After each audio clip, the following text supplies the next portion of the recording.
You wore that to Mom's funeral, my sister sneered, her diamond cuff nearly blinding me as she flipped her perfectly styled hair. I mean, I get it times are tough for you, but couldn't you have at least tried?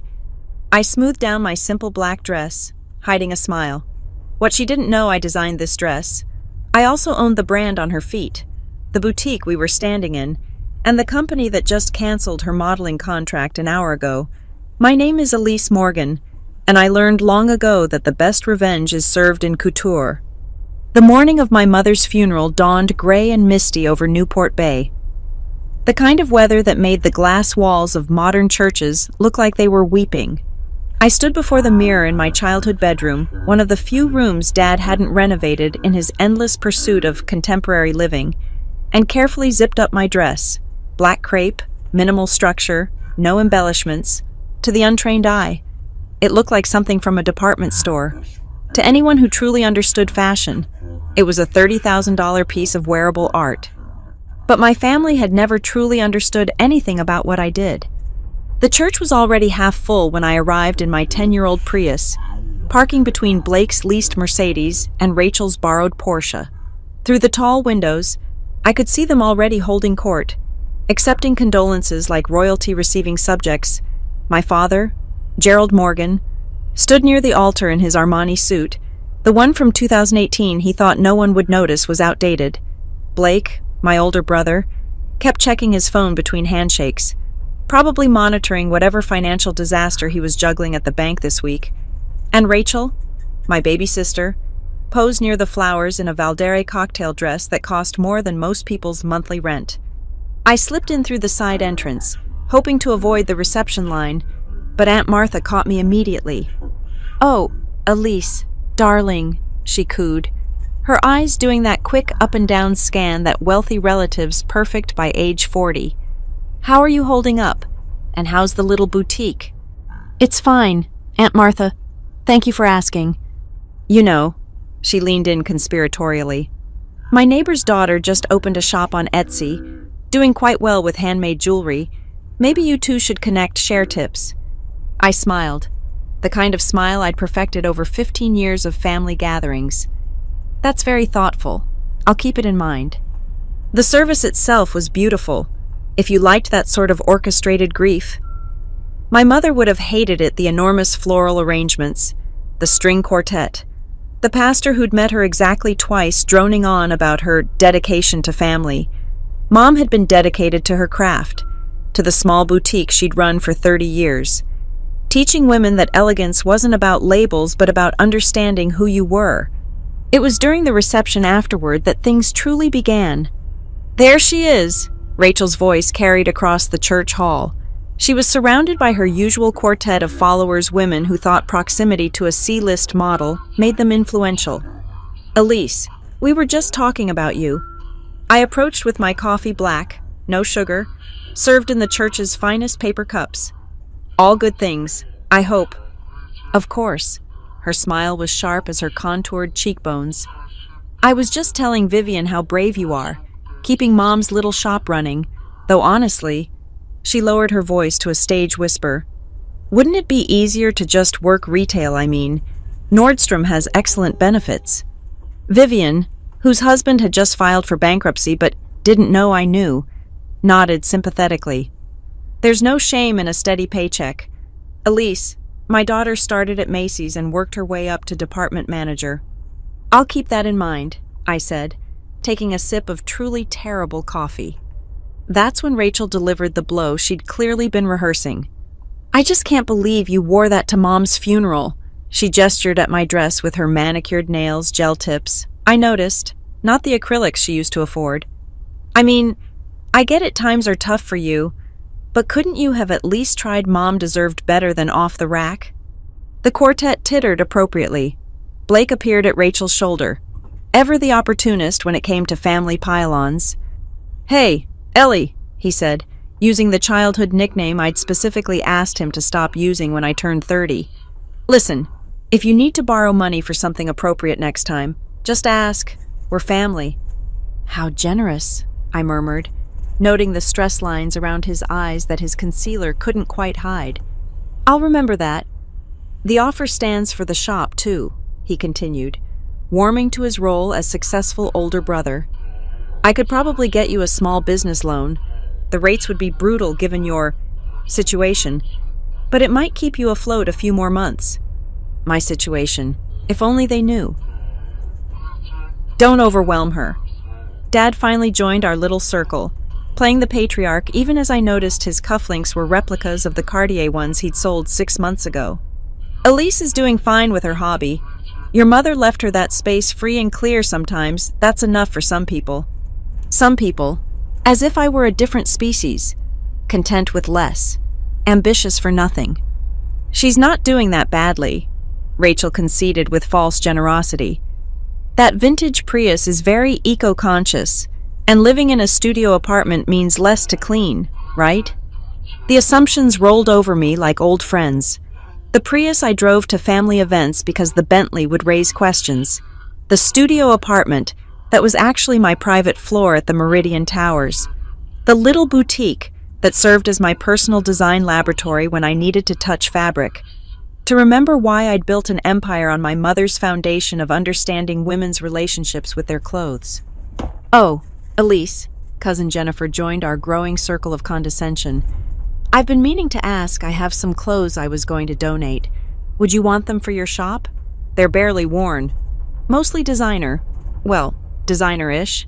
You know, Banana Republic, Ann Taylor. Good brands. That's very thoughtful, I said, my smile never wavering. The reception continued in this vein for another hour. Each relative, each family friend, found a way to offer help, advice, or barely concealed pity. They discussed vacation homes I couldn't afford while I owned properties in 12 countries. They suggested career changes while I employed 8,000 people. They offered to introduce me to their investment advisors while my portfolio could buy and sell theirs 100 times over. And through it all, Rachel continued her performance as the successful sister, generous with her condescension, quick with her barbs about my appearance, my choices, my stubborn refusal to face reality, standing there in the church where my mother had taught Sunday school, surrounded by people who thought they knew my worth down to the dollar. I made a decision. Not out of anger, I'd long since moved past that. Not even out of hurt, their opinions had stopped mattering years ago. But out of a cold, clear recognition that sometimes the kindest thing you can do for people is show them exactly who they are when the masks come off. My phone buzzed. A message from my assistant about the Valderay contract renewal. Perfect timing. I excused myself to the bathroom, typed a quick response, and returned to find Rachel holding court by the memorial display, telling anyone who'd listen about her upcoming campaign as the new face of the brand. It's basically a done deal, she was saying. The creative director loves my look, says I embody their woman successful, sophisticated, uncompromising. I thought about the email I just sent, about the meeting tomorrow where that same creative director would explain that the brand was moving in a new direction, about the bills piling up in Rachel's Calabasas apartment, the ones she thought no one knew about. That's wonderful, Rachel, I said, raising my paper cup of terrible coffee and a toast. To new directions. She preened, missing the irony entirely. They all did. As I left the reception, accepting a few more offers of charity and career guidance, I looked back once, at my family, dressed in their borrowed finery, living their leveraged lives, so certain of their superiority over quiet, struggling Elise. By the end of the week, they'd all know differently, but for now, I drove away in my sensible Prius, just another failed dreamer in a city full of them, carrying secrets worth more than all their assumptions combined. The next morning, I returned to my mother's boutique on Cypress Avenue. To everyone else, it looked exactly as it had for 30 years, a modest storefront squeezed between a dry cleaner and a vintage bookshop. The painted sign reading Eleanor's still hung above the door, its gold lettering faded but dignified.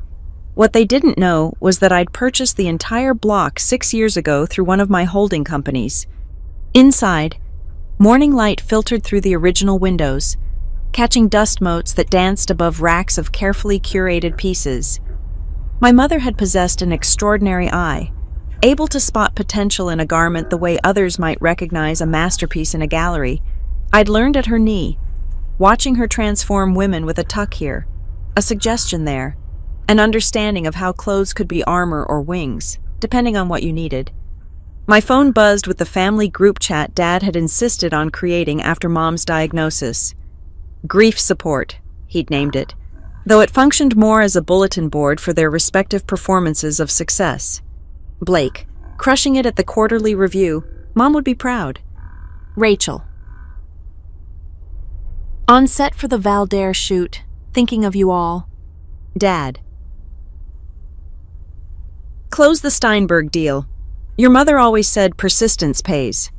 Lies layered upon lies, like poorly constructed garments where the seams showed if you knew where to look. Blake's bank was under federal investigation for predatory lending practices, something he'd conveniently failed to mention. Rachel wasn't on any set. Valdaire had suspended her contract 3 days ago pending restructuring, though she hadn't received the termination notice yet. And Dad's Steinberg deal. I'd had my lawyers kill it last week when I discovered it involved my mother's memorial fund as collateral. I set my phone aside and walked through the boutique, running my fingers along the fabrics. In the back office, hidden behind a panel my mother had installed in the 1990s, lay the real heart of the space, my first design studio, where E. Morgan Atelier had been born 15 years ago while my family thought I was playing shopkeeper. The irony wasn't lost on me.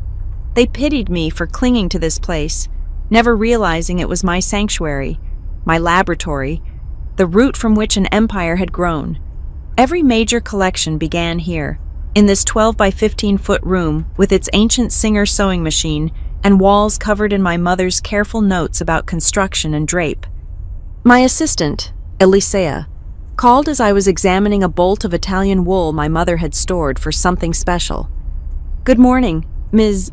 Morgan. I have the reports you requested." "Go ahead."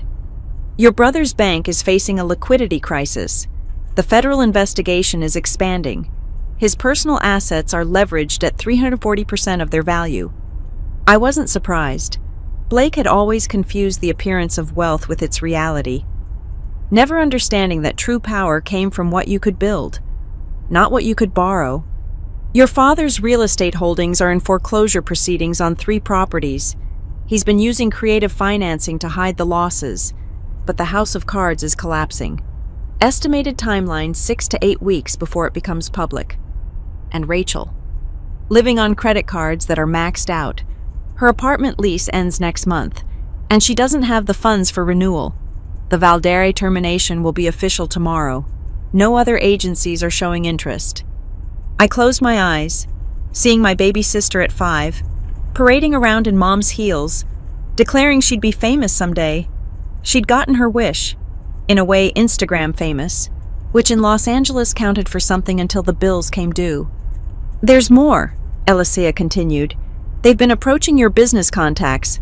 Blake reached out to Nathaniel Chen at Chen Industries about a family investment opportunity. Rachel contacted 3 of your brand ambassadors suggesting they could get her a friends and family discount on purchases. Your father has been name-dropping you to potential investors, implying a connection to Morgan Group without saying it outright. Now that was interesting. They'd spent years dismissing my work, and yet when desperate, they'd tried to trade on a connection they didn't even know they had. "Send me the full files," I instructed, "and move forward with the plans we discussed."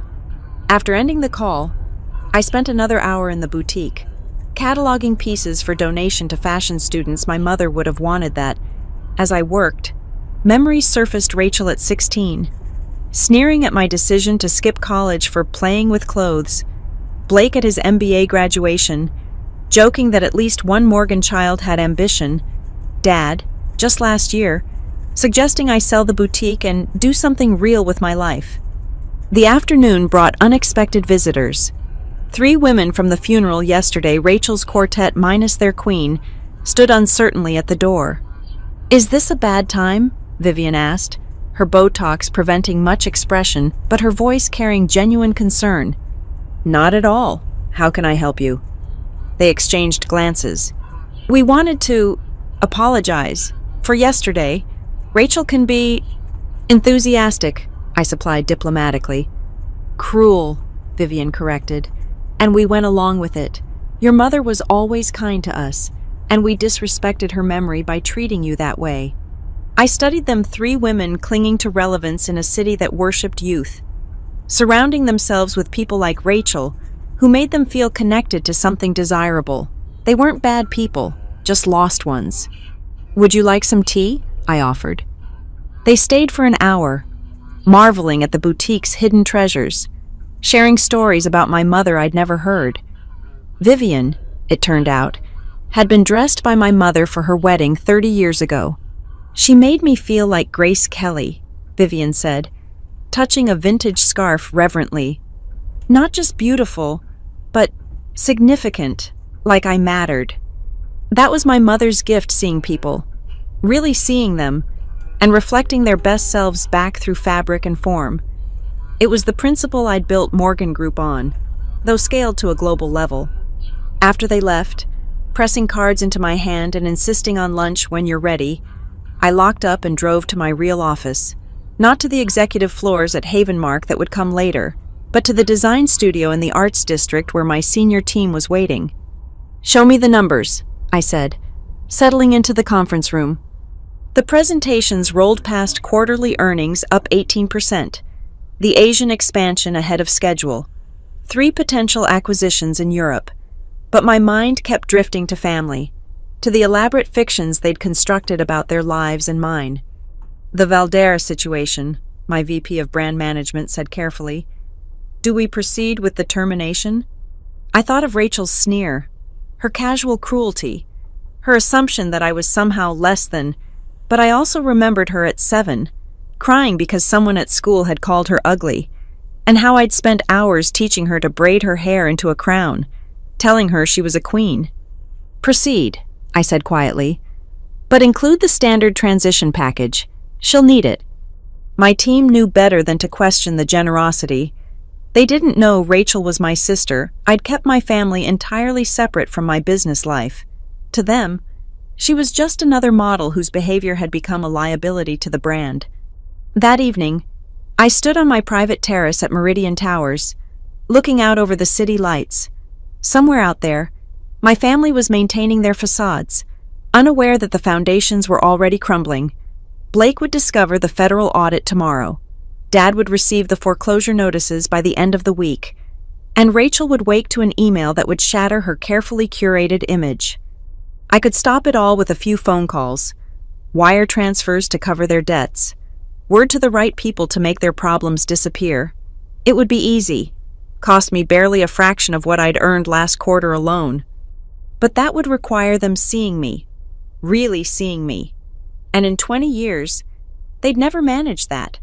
I was the daughter who'd inherited Mom's hobby, the sister content with simple things, the family member they could pity to feel better about themselves. My phone rang, an unknown number, but I recognized the prefix, the federal building downtown. Ms. Morgan, this is Agent Davies with the FBI's Financial Crimes Division. We understand you might have information relevant to our investigation into Western Pacific Bank, Blake's bank, where he'd so proudly become regional manager, never questioning why they'd promoted him so quickly, never wondering if his last name and perceived connections had played a role. I might, I said carefully. What specifically are you investigating?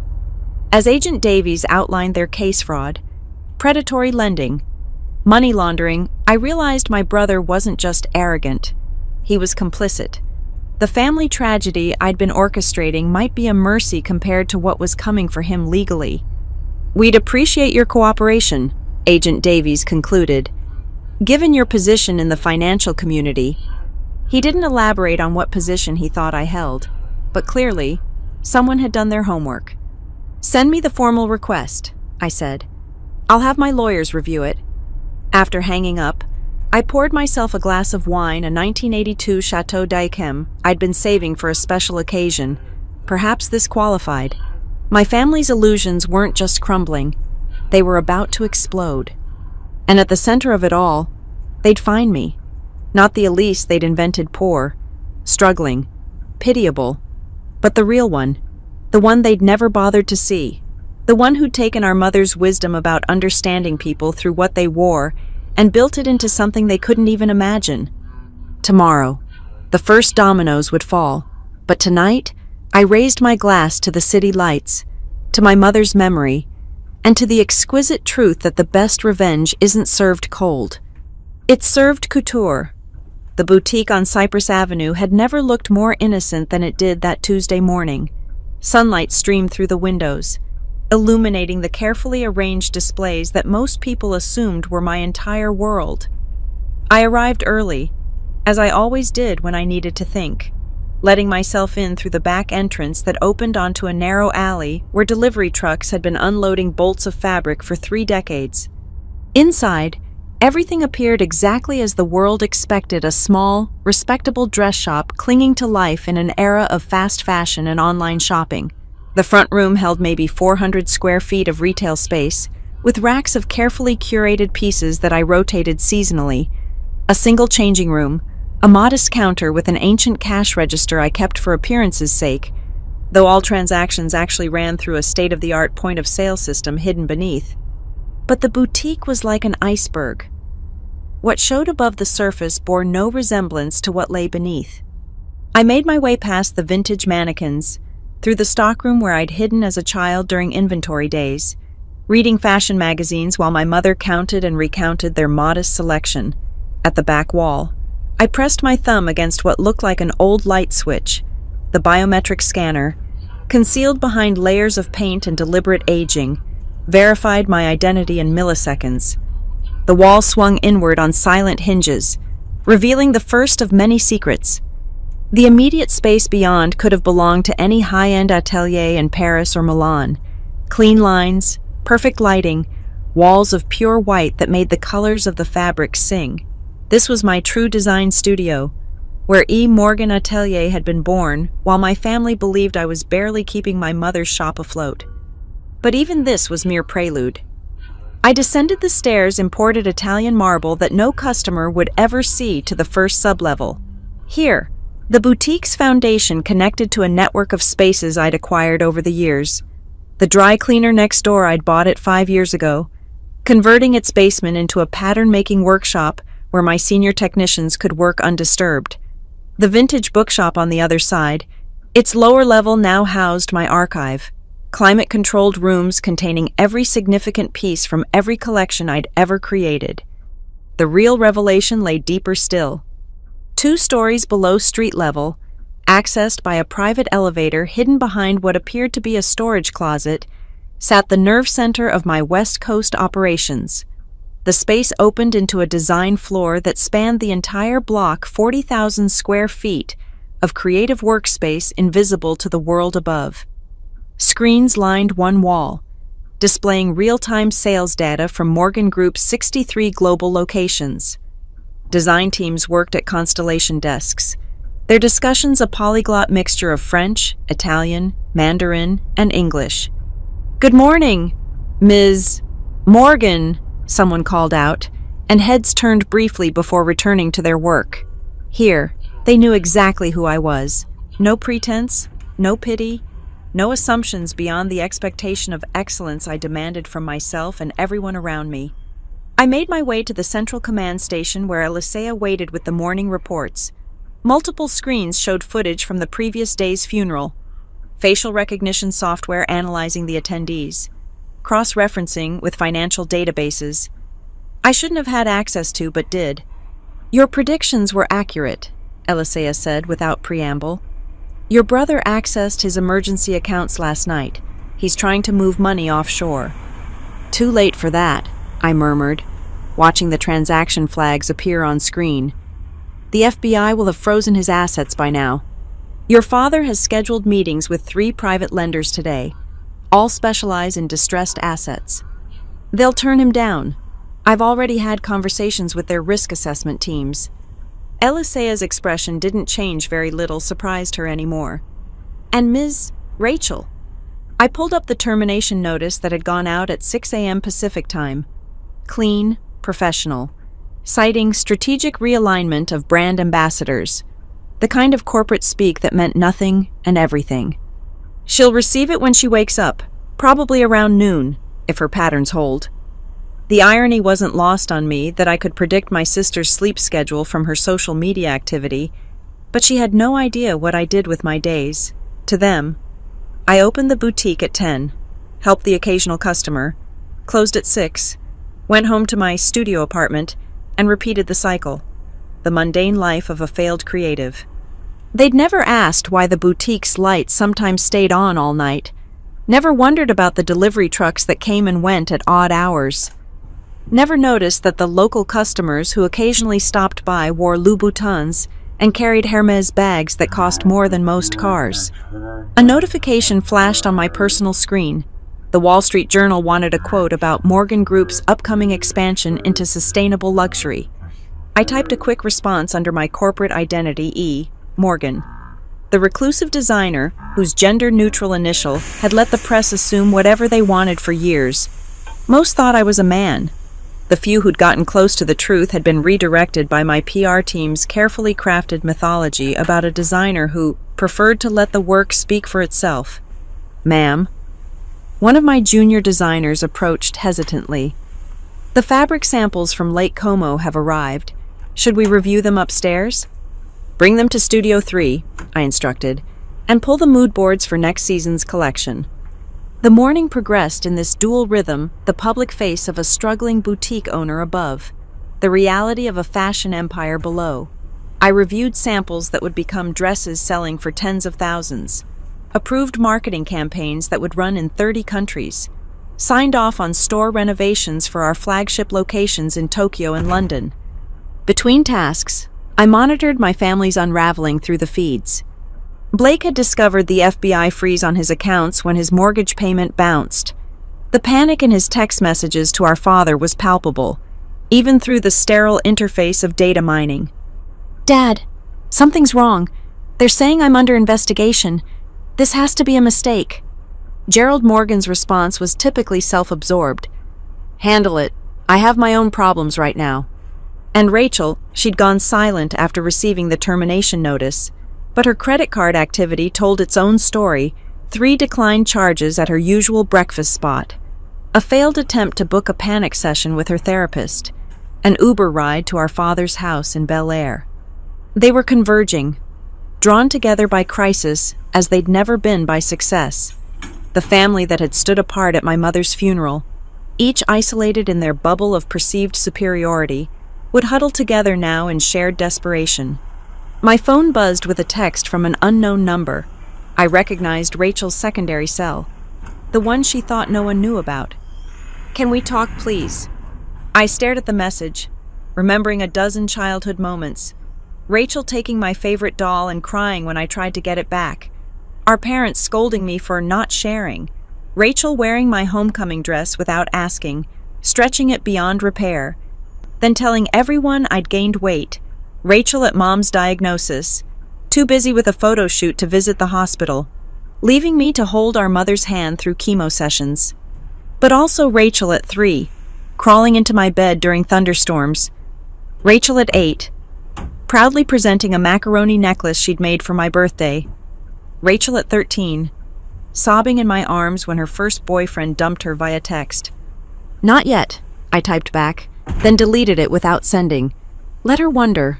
Let her feel, for once, the uncertainty of being deemed unworthy of response.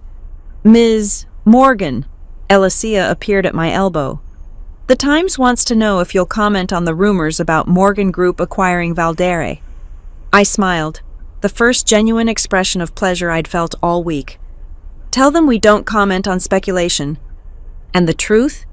We closed the deal an hour ago. Valdere, the brand whose campaigns my sister had fronted for 2 years, whose creative director she claimed to have wrapped around her finger. As of this morning, it was my latest acquisition, purchased through a shell company they'd never trace back to me until I wanted them to.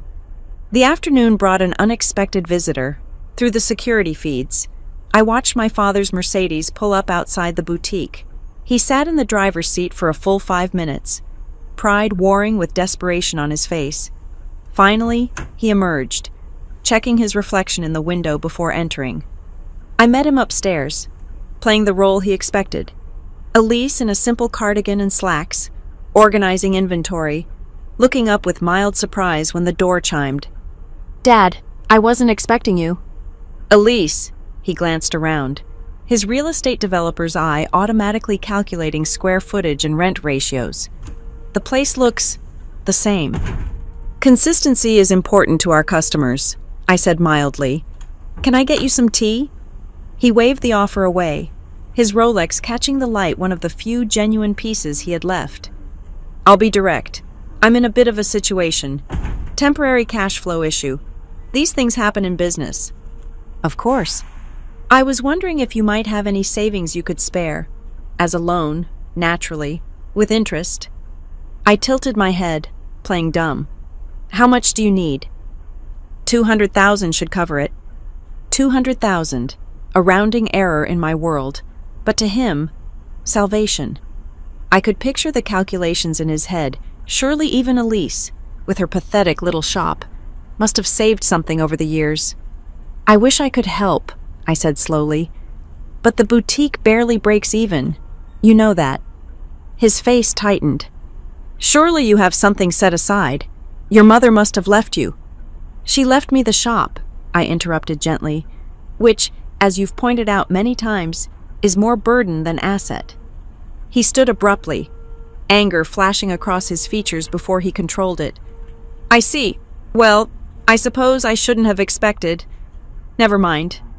At the door, he paused. "Your brother's in trouble. Real trouble. The FBI came to his house this morning." "I'm sorry to hear that." "And Rachel? She lost the Valdere contract. She's talking about moving back home." "That must be difficult for everyone." He stared at me, and for a moment, I thought he might actually see me, see the careful neutrality that revealed nothing, see the boutique that was so much more than it appeared, see the daughter he'd dismissed for 20 years. But the moment passed. His shoulders slumped as he left, the weight of his crumbling empire visible in every step. I returned to my underground office, where screens showed the ripple effects of the day's events. Valdere's stock price adjusting to news of the acquisition, Blake's bank under emergency audit, my father's latest loan application already flagged for rejection. And through it all, the boutique above continued its charade, a quaint little shop on a forgotten street, holding the memories of a woman who'd understood that true elegance came from knowing exactly who you were. My mother had built her modest dream here. I'd built an empire beneath it, invisible to those who'd never bothered to look deeper than the surface. Soon enough, they'd all understand. But for now, I was content to remain what they'd always believed me to be: poor, struggling Elise, playing dress-up while the real world passed her by. The joke, as always, was on them. The Havenmark Tower pierced the Los Angeles skyline like a needle through silk, 42 floors of glass and steel that caught the morning sun and threw it back in sheets of gold. Most people knew it as prime commercial real estate, home to law firms, tech startups, and financial consultancies. What they didn't know was that floors 35 through 38 belonged entirely to Morgan Group, accessible only by private elevator, hidden behind a facade of shell companies and subsidiary names. I arrived at 7 a.m., using the executive entrance that connected directly to the underground parking structure. My Bentley, the one my family had never seen, slid into its reserved spot between the CFO's Maserati and my head of international development's Tesla. The valet nodded respectfully. No questions about why the CEO preferred to arrive before the city fully woke. The private elevator rose smoothly, requiring both biometric scan and voice recognition. As the floors counted upward, I transformed. The simple boutique owner who'd served my father tea yesterday ceased to exist. By the time the doors opened onto the executive floor, I was Morgan, architect of a fashion empire that spanned continents. "Good morning, Ms. Morgan," my executive team chorused as I entered the main conference room. Coffee appeared at my elbow, Ethiopian single origin, prepared exactly as I liked it. The screens around the room already displayed overnight reports from our Asian and European operations. "Let's begin with acquisitions," I said, settling into my chair. The Valdere transition. Smooth as silk, reported James Worthington, my VP of acquisitions. Their board was grateful for the buyout. They were hemorrhaging money faster than they'd admitted publicly. And their creative team, we've retained the senior designers who show promise. The rest received generous severance packages. As for their model roster, he paused delicately. We've released all contracts as per your instructions, with the exception of 3 who fit our new brand direction. Rachel hadn't been one of the 3, of course. The market response? Positive. Stock up 4% in overnight trading. The fashion press is calling it a strategic coup. WWWD wants an exclusive on your vision for the brand. They can wait, I murmured. Reviewing the numbers on my tablet, Valdere would be profitable within 18 months under our management. Their previous leadership had focused on flash over substance, burning through capital for Instagram moments, while ignoring the fundamental mathematics of luxury retail. Moving on to the European expansion, Elisea took over, her presentation crisp and efficient. The Milan flagship is ahead of schedule. Paris is on track for a September opening. London. She hesitated. We've hit a snag with the Mayfair location. Define snag. The property owner is Gerald Morgan. The room went still. My father's name hung in the air like an uninvited guest at a party.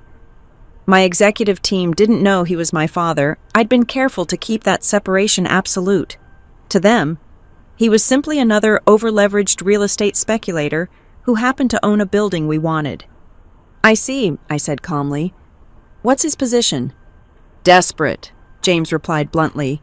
He's behind on taxes, facing foreclosure, but he's refusing our offer, holding out for a higher bidder that doesn't exist.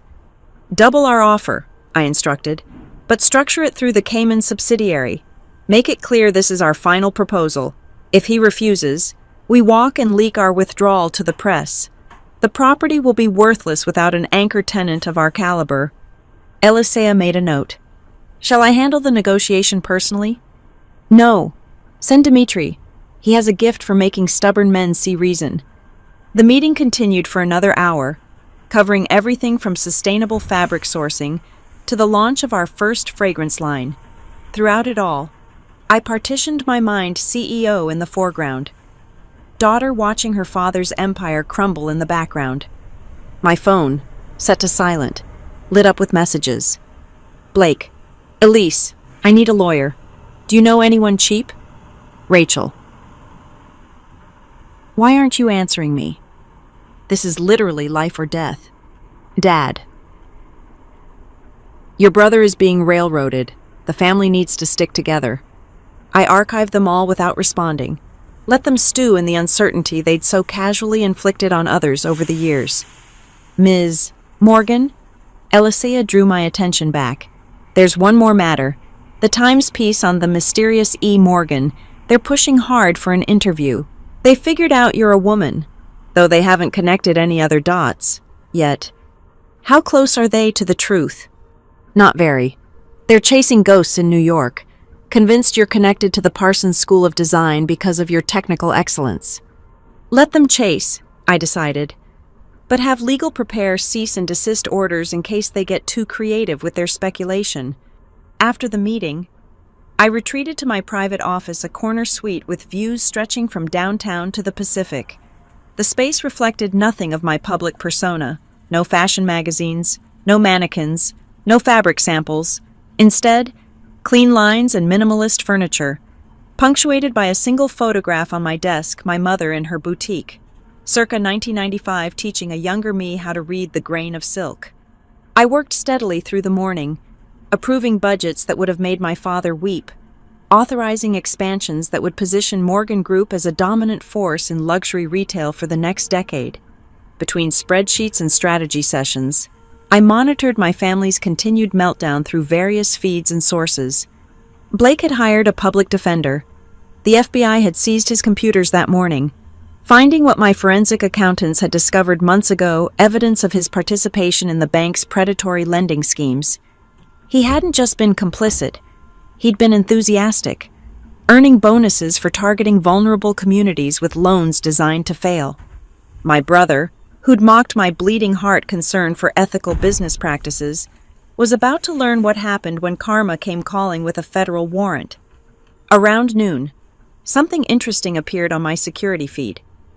Rachel stood outside the Haven Mark building, staring up at its imposing height. She wore oversized sunglasses and a baseball cap, the universal disguise of the formerly famous. Her posed shoulders hunched, arms wrapped around herself spoke of someone gathering courage. "Alicia," I called through the intercom. "We're about to have a visitor.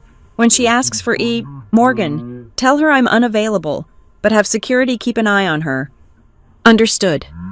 I watched Rachel enter the main lobby, approach the information desk, gesticulate with increasing frustration. The receptionist, following protocol, politely declined to confirm whether Morgan was even in the building. Rachel's shoulders sagged as she turned away. Then she stopped, pulled out her phone. A moment later, my personal cell rang. "Elise, it's me. I'm downtown for a meeting. Want to grab lunch?" The lie came so easily to her. No mention of her terminated contract, her maxed credit cards, her desperate attempt to meet the mysterious Morgan, who'd just acquired the brand she'd pinned her future on. "I'm at the boutique," I lied just as smoothly. "Inventory day." Oh, the disappointment in her voice was palpable. "Maybe dinner then. I really need to talk to you." "I'll let you know." I hung up and watched her exit the building. Defeat in every line of her body. She had no idea her big sister had been 50 feet above her, close enough to help but choosing not to. The afternoon brought a surprise. Our Tokyo office reported unusual activity. Someone was trying to hack into our systems, specifically targeting information about company ownership. "It's amateur hour," reported our head of cybersecurity via video link. "But they're persistent. The attacks are coming from multiple IPs, all traced back to Southern California." "Blake," I said with certainty, "my brother, the tech-savvy MBA, trying to dig into Morgan Group, looking for leverage, perhaps, or trying to understand why his bank had been so eager to finance certain fashion industry ventures that were now under scrutiny. Should we counterattack or just block?" "Neither. Let him waste his energy, but document everything. The FBI might find it interesting that he's attempting corporate espionage while under federal investigation." As the day wore on, the walls continued closing in on my family. My father's final loan rejection came through at 3:47 p.m. Blake's assets were frozen completely by 4:15, and Rachel, in a move that surprised me, pawned her last piece of valuable jewelry, a Cartier watch I'd given her for her 21st birthday. They were drowning, and I held all the life preservers. My desk phone buzzed. "Ms. Morgan, there's a Detective Martinez here. Says it's regarding an investigation into Western Pacific Bank." "Interesting. Send him up?" Detective Martinez was younger than I'd expected, with sharp eyes that took in every detail of my office. His partner, a veteran named Walsh, had the weathered look of someone who'd seen too much financial crime to be surprised by anything. "Ms. Morgan, thank you for seeing us. We understand you have significant business dealings in the fashion industry." "Among other things, yes. We're investigating certain loans made by Western Pacific Bank to fashion startups that appear to be shell companies. Your name came up as someone who might have insight into these businesses. Blake's bank, Blake's schemes, and now they were sniffing around the edges of my empire, not realizing how vast it truly was." "I'm happy to help however I can," I said pleasantly, "though I should mention my lawyers will need to be present for any formal questioning." "Of course, this is just preliminary. We're trying to understand the network of relationships." Martinez pulled out a tablet, showing a complex web of company names and credit lines. "Have you heard of any of these entities?" I recognized half of them legitimate businesses Blake's bank had preyed upon, promising easy credit before crushing them with hidden fees and impossible terms. 2 had been potential acquisition targets for Morgan Group before the bank destroyed them. "A few," I admitted. "Tragic what happened to some of these companies. Predatory lending at its worst." Walsh leaned forward. "You seem well informed about their practices. It's my business to understand the market. When promising brands suddenly fail, I pay attention to why. Did you know Blake Morrison was instrumental in structuring these loans? There it was, the test. Did I know Blake Morrison? Would I admit the connection? I've heard the name, I said evenly. I believe he was quite proud of his innovative lending strategies. At least, that's what he called them at industry events. Both detectives made notes. They asked a few more questions, dancing around the edges of what they really wanted to know, whether I had inside information, whether I'd been complicit or victimized, whether I could be a witness or a target. After they left, I stood at my window, watching the city prepare for another perfect Los Angeles sunset. My family was out there somewhere, scrambling for solutions to problems they'd created.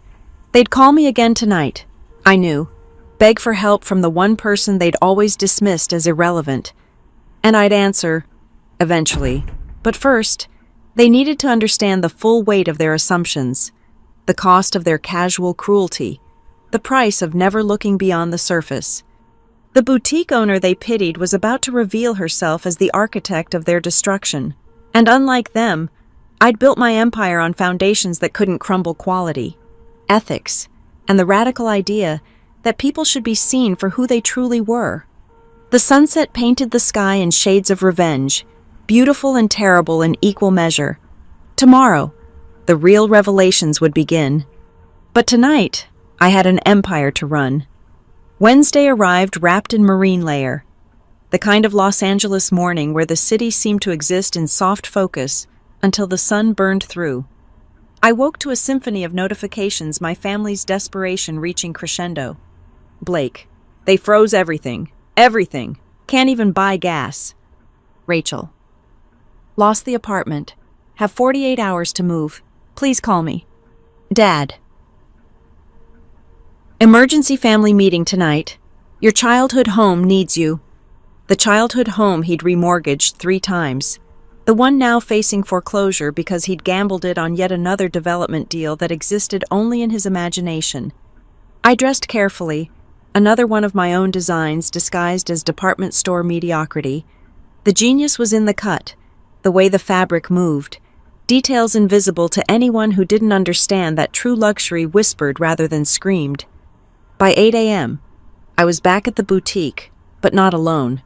Alicia waited with a small team, ready to transform the space for what was coming. The lawyers have prepared everything, she reported, handing me a leather portfolio. The documentation is irrefutable. And the timing? Your father has a meeting with his last potential investor at 2 p.m.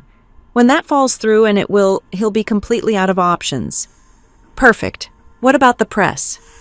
The Wall Street Journal goes live with the Morgan Group profile at 4 p.m. Eastern. They still haven't connected you to the family, but they've confirmed Morgan is female, under 40 and based in Los Angeles. I smiled. They're getting warm. We spent the morning orchestrating the final moves. Every piece had to fall precisely too early and the impact would dissipate. Too late, and my family might find alternative solutions, though given their spectacular talent for self-destruction, that seemed unlikely. Around 11 a.m., Vivian Chen appeared at the boutique door. I'd been expecting her since her husband's bankruptcy had finalized Monday morning. Elise, she said, her usual polish cracked around the edges. I hope you don't mind me dropping by. Of course not. Tea. She nodded gratefully, following me to the back where I kept a small seating area deliberately modest, intentionally forgettable.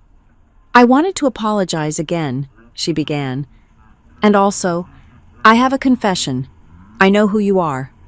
I kept my expression neutral, pouring oolong into delicate cups. Oh, my niece works at Parsons. She was researching Morgan for her thesis on invisible influencers in fashion. She showed me a photo from a trade show in Milan 5 years ago. Someone caught you in the background, just for a second, but I recognized you. I see. I haven't told anyone, she rushed to add. And I won't.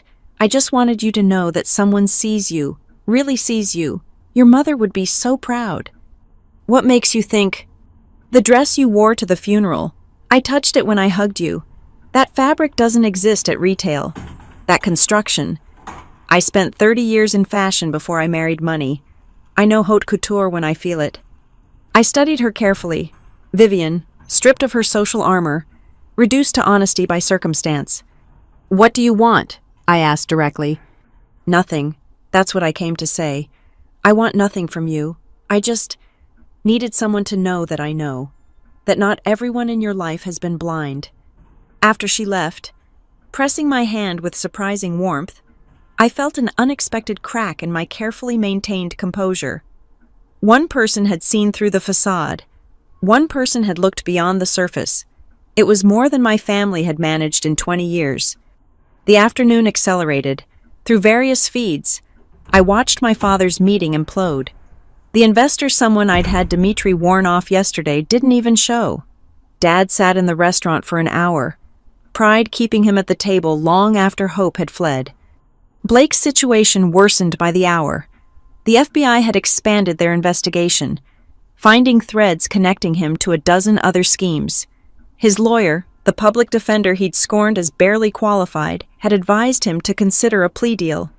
And Rachel had spent the morning dragging suitcases to a storage unit, her Instagram stories notably absent for the first time in years. At 3:47 p.m., I received the call I'd been expecting. "Elise." My father's voice held a tremor I'd never heard before. "I need you to come to the house. Family meeting. It's urgent." "I'll be there by 7. "No, now, please. We need you now." The please almost made me waver. Almost. 7, I repeated. "I have business to finish first." The boutique closed at 5 p.m. Officially, I spent the next hour in my underground office, monitoring the Wall Street Journal article as it went live. The headline started immediately. "The Invisible Empire: How E. Morgan Built Fashion's Most Secretive Powerhouse." Morgan Group's mystery CEO, the woman redefining luxury retail. From shadow to spotlight, Morgan's billion-dollar revolution. The articles contained facts but no photos, details but no personal information. They painted a picture of a fashion visionary who'd built an empire while maintaining complete anonymity. The press was fascinated. Fashion Twitter was exploding, and my various phones began ringing with interview requests. I ignored them all, changing into something appropriate for a family meeting where secrets would die. The dress I chose was one of my favorites, seemingly simple black jersey that moved like water and photographed like shadow. To my family, it would look like another unremarkable outfit. To anyone with eyes to see, it was $50,000 worth of perfection. The drive to Bel Air took 40 minutes in traffic, winding up through the hills to the house where I'd learned that love was conditional and worth was measured in appearances. The modern monstrosity my father had built on the bones of our original home stood lit like a beacon, every window blazing as if light could ward off the darkness closing in. I parked the Prius between Rachel's abandoned Porsche and Blake's impounded Mercedes, now bearing a bright yellow boot, the family tableau, captured in automotive dysfunction. Rachel answered the door, mascara smudged, designer clothes wrinkled from stress. "Thank God you're here. Maybe you can talk sense into them." Inside, the house echoed with the hollow sound of lives built on credit. The furniture remained for now, but I could see the gaps where artwork had been sold, the pale rectangles on walls marking disappeared investments. Blake sat hunched on the white leather sofa, laptop open, frantically typing, still trying to hack into systems that would forever elude him. Dad stood by the windows, staring out at the city lights as if they held answers. "She's here," Rachel announced unnecessarily. They turned to me, and I saw it then, the moment when the dismissed becomes essential. They needed me, or thought they did. They believed poor, simple Elise might have some savings to contribute, some connection to exploit, some comfort to offer. "Sit," Dad commanded, still trying to play patriarch even as his kingdom crumbled. "We need to discuss the situation." "Which situation?" I asked mildly, choosing a chair that kept me separate from their cluster. "Blake's federal investigation, Rachel's terminated contracts, your impending foreclosure." They stared. Rachel spoke first. How did you... I read the news. Blake's bank has been headline fodder for days. Rachel, your Instagram stories about new beginnings weren't exactly subtle. And Dad, you've been shopping for loans at every institution in the city. People talk. Then you understand why we need to come together, Dad said, switching to his salesman voice. Families support each other through difficult times. Do they... I tilted my head. I must have missed that lesson. Blake looked up from his laptop, anger flashing. This isn't the time for your victim complex. Ellie, we have real problems. Yes, you do, I smiled pleasantly. Federal investigation, possible prison time, financial ruin, social disgrace, very real problems indeed. Which is why we need to liquidate everything possible, Dad continued, ignoring the tension. Including Mom's boutique. I found a buyer willing to pay cash. Quick closing. It won't solve everything, but it's a start. There it was. The boutique I'd kept running. The space I'd honored. The foundation of everything I'd built. They wanted to sell it for scrap. No. The word dropped into silence. Elise, be reasonable, Rachel pleaded. It's just a building. Mom's gone. Keeping it won't bring her back. The boutique stays. Blake slammed his laptop shut.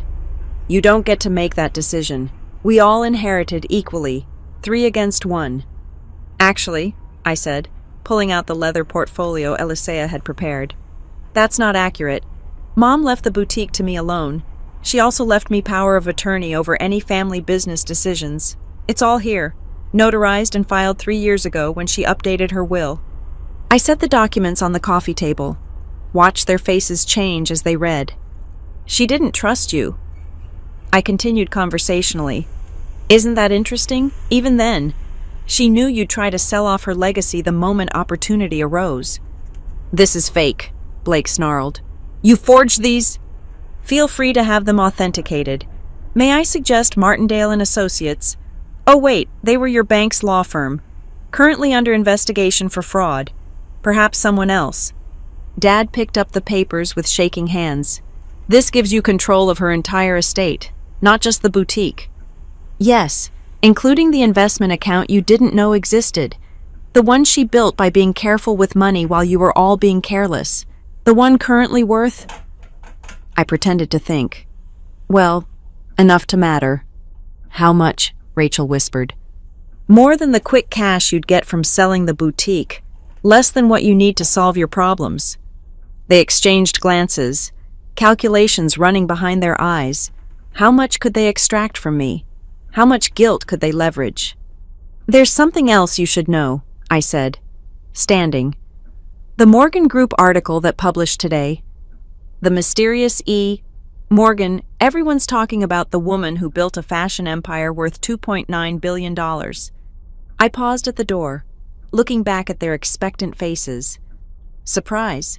The silence that followed my revelation had weight, like the pause between lightning and thunder.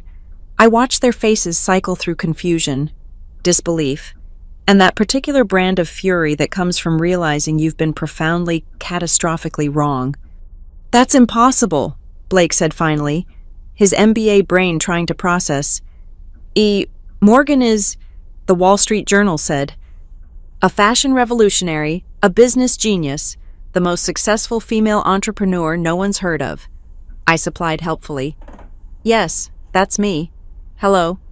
Rachel's phone clattered to the floor. She didn't pick it up. You're lying. You have that stupid boutique. You live in a studio apartment. You drive a Prius. I have multiple cars. I have multiple homes. I have multiple lives, apparently, since none of you ever bothered to look beyond the one you'd assigned me. My father found his voice, and predictably, it was angry. If this is true and it's not, it can't be. Then you've been lying to us for years, watching us struggle while you sat on billions. Interesting perspective, I mused. Tell me, when exactly did you struggle? When you were mocking my life choices at Christmas dinner, when you were offering me retail job suggestions at Mom's funeral, when you were trying to sell her boutique out from under me 5 minutes ago. We're family, he roared, the sound echoing off his empty walls. Are we because I remember asking for a $10,000 loan 8 years ago to expand the boutique? You laughed, said I needed to face reality and stop playing dress up. That was different. I remember Rachel borrowing my designs for a fashion show in college, claiming them as her own, then telling everyone I was jealous when I objected. I was young. I remember Blake accessing my credit without permission, running up charges, then convincing you both I was financially irresponsible when I complained. That's not how it happened. Isn't it? I pulled out my phone, scrolled through saved messages. Would you like me to read the family group chat from 2 years ago? The one where you all discussed whether my mental health issues were why I couldn't succeed like normal people. They went pale. They'd forgotten that digital receipts last forever. But none of that matters now, I continued, putting the phone away. What matters is that you need help, and I'm the only one who can provide it. The irony is rather delicious, don't you think? So help us, Dad said bluntly. If you're so rich, so successful, help your family. Why? The simple question seemed to break something in Rachel. She started crying ugly, genuine sobs that ruined what was left of her makeup. Because we're sorry. Okay, we're sorry we treated you badly. We're sorry we didn't believe in you. Is that what you want to hear? No, I said gently. Because you're not sorry.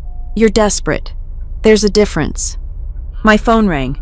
Alicia. I answered it on speaker. Yes. Ms. Morgan, I apologize for interrupting. The Times is holding on line 1. The Journal wants a follow-up quote, and your 8 p.m. conference call with Tokyo is confirmed. Also, the Valderay board is requesting an emergency meeting about the brand's new direction. Tell the Times no comment. Give the Journal the prepared statement about maintaining focus on quality over publicity. I'll take Tokyo from the car and schedule Valderay for tomorrow afternoon. Yes, ma'am. Oh, and the forensic accountants found those offshore accounts you asked about. Sending the report now. Excellent. Thank you, Alicia. I hung up to find my family staring at me like I'd grown a second head. That was real, Blake said slowly. That was all real. Every word. I checked my watch. Now, I have a conference call in 12 minutes that will affect the livelihoods of about 3,000 employees in Japan. So let's make this quick. Dad, you're going to lose the house. There's no saving it, you've leveraged it beyond recovery. Blake, you're going to prison. Maybe minimum security if you cooperate fully. The FBI has enough to convict you twice over. And Rachel, you're unemployable in modeling. Your reputation for difficult behavior has spread through every agency that matters. But, I continued, holding up a hand to stop their protests, I can help mitigate the damage. Dad, I'll buy the house through a trust. Let you live here as a renter, below market rate. But you'll need to downsize your lifestyle dramatically. Blake, I'll provide a lawyer, a good one, who might get you probation instead of jail time. But you'll have to tell the truth about everything. And Rachel, there's an entry-level position at one of my subsidiaries. Not modeling marketing assistant. Minimum wage to start. You'll work your way up like everyone else. That's humiliating, Rachel whispered. That's opportunity. More than you offered me when I needed it. Why would you help at all? Blake asked suspiciously.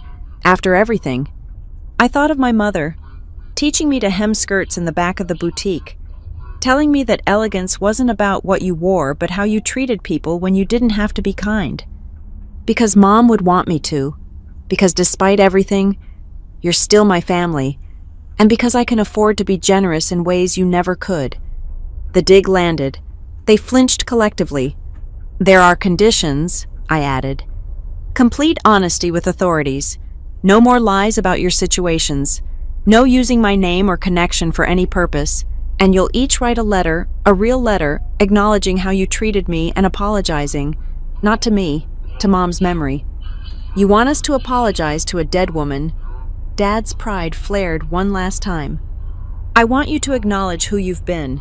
Maybe that'll help you become better people. Or maybe not. Either way, those are my terms.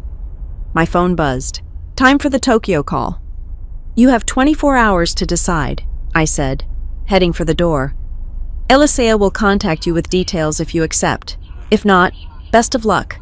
I'm sure your combined intelligence and charm will see you through. Wait, Rachel called. Is it true about Valdre? Did you really buy the company that just fired me? I paused at the threshold. Yes, your final campaign photos were beautiful. By the way, you photograph well when you're not sneering. Pity about the attitude. Did you have me fired? No, you managed that all on your own. I just declined to interfere with the consequences. Outside, I took a deep breath of night air tinged with jasmine and exhaust fumes. The city sprawled below, full of dreams and delusions, success and failure, truth and lies. My phone rang immediately. Tokyo. I switched to my professional voice, the one my family had never heard. Takeshi, good morning. Yes, I've reviewed the projections. As I drove down from the hills, conducting billion-dollar business from my decade-old Prius, I thought about the meeting scheduled for tomorrow, the one where I'd reveal to my executive team that we were launching a new initiative, a foundation supporting young designers from disadvantaged backgrounds, funded by the acquisition of a certain Bel Air property.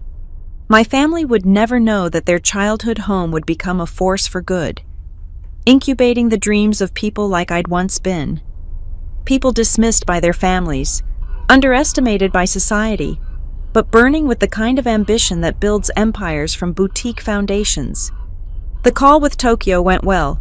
3 new stores approved, a partnership with a heritage textile manufacturer, revenue projections that would make my father weep with envy. Throughout it all, I kept thinking about my mother's hands, patient and steady, teaching me that the strongest seams were often invisible. By the time I reached my real home, the penthouse my family had never seen the city lights look like a circuit board, all connection and possibility. Somewhere in those lights, my family was making decisions that would reshape their lives. They'd accept my terms, I knew. Desperation made philosophers of fools and beggars of kings. But that was tomorrow's drama. Tonight, I had an empire to run, a legacy to honor, and the quiet satisfaction of knowing that sometimes the best revenge isn't served cold or hot or even couture. Sometimes it's served with grace, with boundaries, and with the kind of success that speaks louder than any words ever could. My phone lit up with messages from the fashion world, all clamoring to understand the mystery of E. Morgan finally revealed. I turned it off, poured a glass of wine, and stood at my windows looking out at the city that had watched me build kingdoms from clotheslines. You were right, Mom, I said to the reflection in the glass. Elegance is about knowing who you are, even especially when no one else does. Tomorrow, the fashion world would want to know everything about E. Morgan. But tonight, I was just Elise, and that was enough. Thursday morning arrived with unusual clarity, the kind of Los Angeles day that made the city look like a movie set too perfect to be real. I'd been awake since 4 a.m., not from anxiety but from habit. The empire never slept, and neither did its architect. By the time my phone rang at 6:47 a.m., I'd already reviewed overnight reports from London, approved a capsule collection for Milan Fashion Week, and practiced the delicate art of being unreachable to everyone who suddenly wanted to reach me. Elise, my father's voice had aged a decade overnight. I need to talk to you. I'm listening. Not on the phone, in person, please. There was something in that please not manipulation this time, but genuine brokenness. I agreed to meet him at a small cafe in Santa Monica, neutral ground where neither of us had history. He was already there when I arrived, hunched over black coffee in a corner booth. His Armani suit had been replaced by a simple polo and khakis, without the armor of assumed success. He looked smaller, more human. You look tired, I observed, sliding in across from him. I haven't slept. He studied my face as if seeing it for the first time. 20 years. You've been building this for 20 years, and I never saw it. You never looked? No, he agreed quietly. I never looked. The waitress approached. I ordered green tea, giving him time to gather whatever words he'd come to say. Your mother knew, he said finally. Didn't she? Some of it, not the full scope, but she knew I was more than what I seemed. She was the only one who ever asked about my work with genuine interest. The boutique, that's where it started. That's where I learned. Every woman who came through those doors taught me something about desire, insecurity, transformation. Mom showed me how to see people, really see them. You taught me what happened when people refused to look. He flinched. I suppose I deserve that. This isn't about what anyone deserves. It's about what is. The FBI came to the house this morning, he said abruptly. About Blake. They wanted to know if I knew about his activities. I didn't. Elise, I swear I didn't know how deep he was in it. I know. You were too focused on your own schemes to notice his. That's not. He stopped, reconsidered. Yes, you're right. We sat in silence while my tea arrived. Around us, Santa Monica woke up joggers passing the windows, shopkeepers raising their gates, the ordinary world spinning on while our family's extraordinary collapse continued. I'll accept your terms, he said finally. The house, the downsizing, all of it. But I need to know why. Why help us at all? He struggled for words. We've been horrible to you. Yes, you have. So why? I thought about how to explain 20 years of watching my family from the shadows, loving them despite their casual cruelty, building an empire they couldn't see while they pitied the life they'd imagined for me. Because power isn't about what you can destroy, I said finally.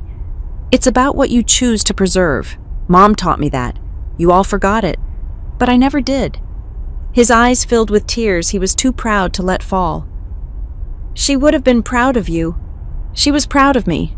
The difference is, she told me so. Another silence, heavier this time. Finally, he asked, what happens now? Now you learn to live within your means. You'll have a roof over your head and a chance to start over. That's more than most people get when they lose everything. And Rachel. Blake called his public defender this morning. He's going to cooperate fully with the FBI. It's his only chance at avoiding significant jail time. Rachel? I paused, having received her text an hour ago. Rachel is struggling, but she sent her letter, the one apologizing to Mom's memory. It was honest. She always was the most like you, he said, surprising me. Stubborn, determined, she just pointed it in the wrong directions. We all choose our directions. Yes, he agreed. We do. His phone buzzed. The real estate agent, probably, or another creditor. The vultures were circling now that blood was in the water. He declined the call. There's something else, he said. Something I need to tell you about Mom's last days. When she was in hospice, she talked about you constantly, not about Blake's big promotion or Rachel's modeling contracts. She kept saying, wait until you see what Elise becomes. Just wait. The words hit unexpectedly hard. I'd visited her every day during those final weeks, holding her hand while she drifted in and out of consciousness. I hadn't known she'd been defending me to them even then. We thought it was the morphine, he continued. Delirium, but she was lucid. She knew exactly what she was saying. She knew what you were building, and she was trying to tell us. We just wouldn't listen. No, I said softly. You wouldn't.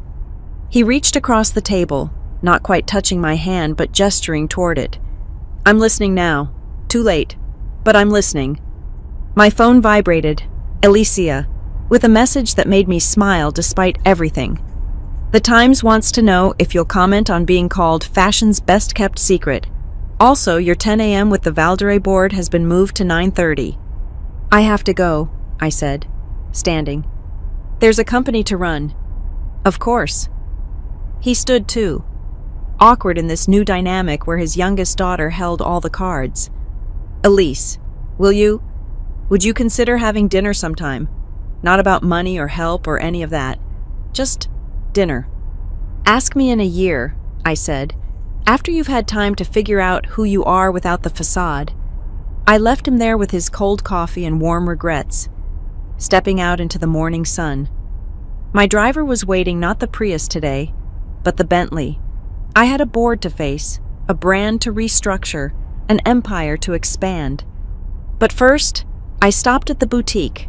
It was early, not yet open.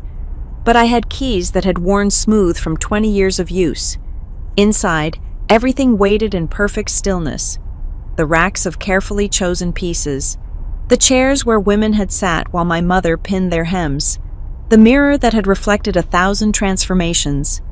In the back office, I found what I was looking for, Mom's notebook from her last year, filled with sketches and observations. On the final page, in handwriting that showed her weakness, she'd written, "E understands that fashion isn't about clothes. It's about becoming who you're meant to be. The others will see it someday. Be patient with them, my darling. Not everyone can see past the surface, but that doesn't mean they can't learn." I touched the words gently, then closed the notebook. She'd known. Of course she'd known. She'd seen me building in the shadows and loved me enough to let me do it my way, at my pace, without the weight of family expectations or interference. My phone rang. Elisea again. "The Valdere board is arriving early. They seem anxious." "They should be. They're about to learn what happens when you mistake surface for substance. I'll be there in 20. As I locked the boutique and walked to my car, I thought about Rachel. Somewhere in the city, trying to reconcile the sister she'd mocked with the CEO who declined to save her career, about Blake, sitting with federal prosecutors, learning that actions have consequences that Daddy's money can't erase, about my father, alone with his coffee and his regrets, finally seeing past the surface 20 years too late. They'd all learned to look deeper now. They had no choice. The comfortable blindness of privilege was a luxury they could no longer afford. But that was their journey. Mine led elsewhere, to boardrooms where I'd reshape an industry, to workshops where young designers would learn that vision mattered more than pedigree, to a future my mother had seen even when I was still finding my way. The Bentley pulled smoothly into traffic, carrying me toward the revelations that would reshape Valdere, the brand that had built part of its image on my sister's beautiful, empty facade.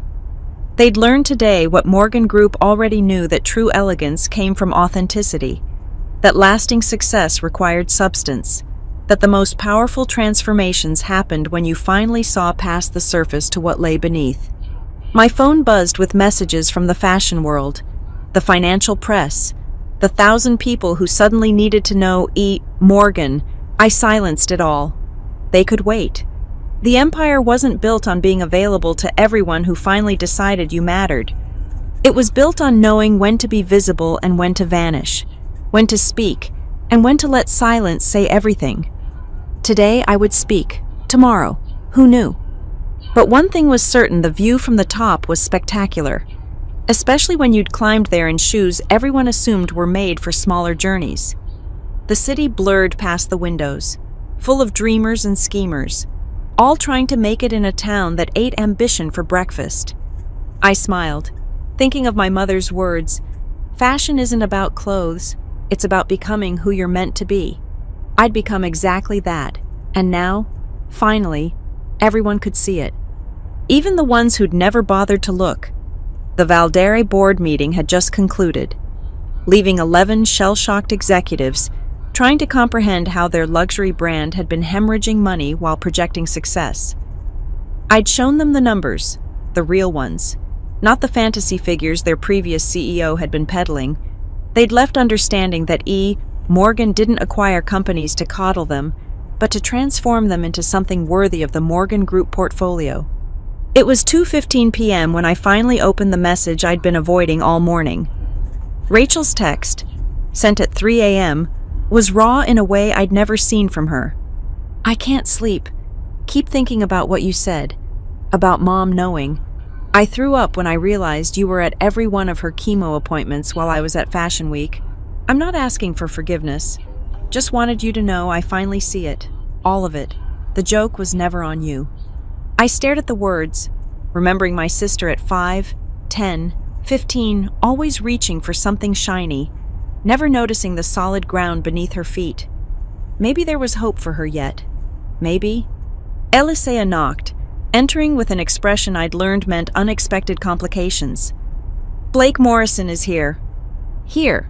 I set down my phone. "In the building." "In the lobby? Security has him contained, but he's insistent. Says he'll wait all day if necessary." I considered options. Having him escorted out would be simple, but Blake desperate enough to show up here was Blake who'd perhaps finally hit bottom. "Bring him up. Conference room 3. The one with reinforced glass and excellent security. I wasn't completely naive about cornered animals. 20 minutes later, my brother sat across from me, and I barely recognized him. The designer stubble was gone, replaced by hollow cheeks.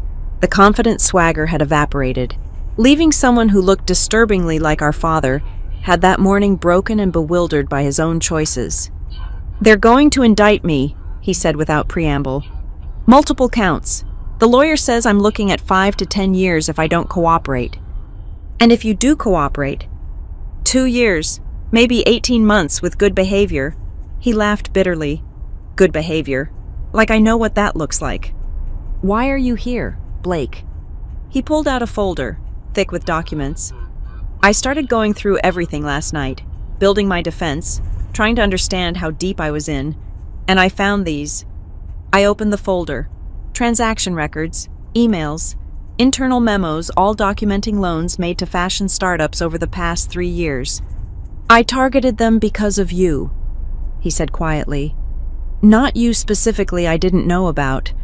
All this," he gestured vaguely at the executive floor. "But I knew fashion was growing, knew there were designers desperate for capital, so I created products targeting them, predatory products." I scanned the names, recognizing several. Miranda Wu. She had a promising accessories line. Had, past tense. We destroyed her. 30% interest compounding daily.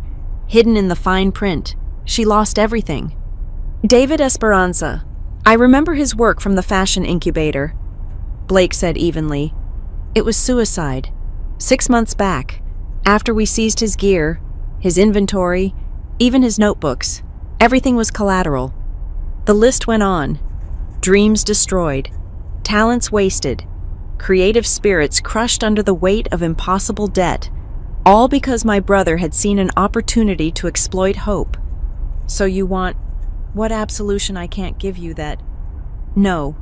He met my eyes for perhaps the first time in years. "I want to make it right, or as right as it can be made. I have some money hidden not from you, apparently, since you seem to know everything but from the FBI. About $2 million in cryptocurrency. I want to give it to them, the designers, the ones still alive. Anyway, that's not enough to rebuild what you destroyed." "I know, but it's what I have." He slumped in his chair. "Did you know Mom tried to teach me to sew once I was maybe 12? Said understanding construction would help me in business someday. I laughed at her. Said I'd hire people for that kind of work. I remember. You said creative work was for people who couldn't do real business." "Yeah." He stared at his hands. "Turns out I couldn't do real business either. Just theft with extra steps. I studied my brother. This stranger who shared my DNA but had never shared my values. He'd hit bottom. But was it enough? Would it stick? "I'll make you a deal," I said finally. "You transfer that cryptocurrency to a trust I'll establish. I'll match it, dollar for dollar. We'll use it to create a fund for designers who've been victims of predatory lending. Not just yours, the entire industry's. You'll serve on the board, using your knowledge of these schemes to help others avoid them. You'll do this for 10 years minimum, regardless of your legal situation." "Why would you trust me with that?" "I don't. That's why there'll be oversight, transparency requirements, and immediate removal if you backslide. But you know how these predators think because you were one. That knowledge, properly directed, could help people." He was quiet for a long moment. 10 years is a long time. You destroyed careers that took longer than that to build. 10 years is generous. "Fair." He pulled out his phone. "I'll transfer the funds now, before I lose my nerve or the FBI finds them." While he worked, I thought about redemption, second chances, the distance between who we were and who we could become. My mother had believed in transformation. It was the heart of her business, helping women see themselves differently. Could it work on character as well as appearance? "Done," Blake said, showing me the confirmation. 2,047,000, and change, everything I had hidden. "The paperwork for the fund will be ready tomorrow." Alicia will send it to your lawyer." He stood to leave, then paused. "That night at Dad's house, when you revealed everything I hacked into your systems afterward, or tried to. I know. We let you think you were getting somewhere to see what you were after." "Of course you did," he almost smiled. "Your security is incredible. Military-grade encryption, AI-driven threat detection. How long have you been at this level?" "Since before you got your MBA. And we never knew. We sat at Christmas dinners mocking your little boutique while you were running a global empire. We're idiots." "No," I corrected. "You were cruel. There's a difference. Idiots can't help themselves. You all chose not to see me." "Yeah," he agreed. "We did." After he left, I stood at the windows, looking out at the city. 3 members of my family had now made their pilgrimages, each arriving at truth from different angles. Dad broken by failure, Rachel shocked by revelation, Blake hammered by consequences, each seeing me clearly for the first time, 20 years too late. My phone rang, a number I didn't recognize, though the area code was local. "Is this Elise Morgan?" The voice was professional, careful. "This is Patricia Williams from the Times. We're running a profile on E. Morgan, and we've discovered some interesting connections. I'm wondering if you'd care to comment on the relationship between Morgan Group and your family's recent difficulties." So, the press had connected the dots. It was inevitable, really. Too many public records. Too many ways to trace the truth once they knew where to look. "No comment," I said pleasantly. "But thank you for your interest. Ms. Morgan, our sources indicate that you've been running Morgan Group for 15 years while your family believed you were struggling. That's quite a story. The public would be fascinated." "I'm sure they would. Have a lovely day." I hung up and immediately called Alicia. "The Times has the family connection. Prepare the crisis communication team." "Already on it. Legal suggests we get ahead of it. Control the narrative." "No, let them publish. The truth isn't a crisis." That evening, I returned to the boutique one more time. Tomorrow, the story would break. The carefully maintained separation between Elise and E. Morgan would collapse. The fashion world would dissect every interaction, every family slight, every moment of willful blindness. But tonight, I had the silence of my mother's space, the peace of good work done quietly, the satisfaction of an empire built on foundations my family never thought to examine. The phone rang again. This time, I answered. "Elise," Rachel's voice, tentative. "I know you probably don't want to talk to me." "What is it, Rachel?" "I just wanted to say, I started the marketing assistant job today, the one at your subsidiary. They don't know I'm your sister. I didn't tell them." "Good." "It's hard, like really hard. They have me organizing fabric swatches and updating spreadsheets. My feet hurt and my boss is maybe 23 and she's kind of mean." "Welcome to entry level." "Yeah," a pause. "I keep thinking about what you said, about Mom seeing people. I never learned that. I only learned to see myself." "It's a skill that can be developed. Do you think," her voice cracked, "do you think she'd forgive me, Mom, for missing so much time with her?" I closed my eyes, seeing our mother in her last days, still finding beauty in the world, still believing her children would find their way to wisdom. "I think she already did," I said softly. "The question is whether you'll forgive yourself." "I'm trying. It's hard seeing who I really was." That's where transformation begins, with clear sight. After we hung up, I locked the boutique for the night. Tomorrow would bring revelations, crisis, opportunity. The fashion world would learn that E. Morgan had been hiding in plain sight, building an empire while her family built houses of cards. But that was tomorrow's challenge. Tonight, I drove home in the Prius, one last time as the invisible Elise, the woman they'd pitied, the daughter they'd dismissed, the sister they'd never bothered to know. At a red light, I caught my reflection in the window and smiled. My mother had been right, as always. Fashion wasn't about clothes. It was about becoming who you were meant to be. And sometimes, that becoming required others to finally see what had been there all along. Friday dawned with the kind of media frenzy I'd anticipated, but never quite experienced firsthand. The Times article had dropped at midnight.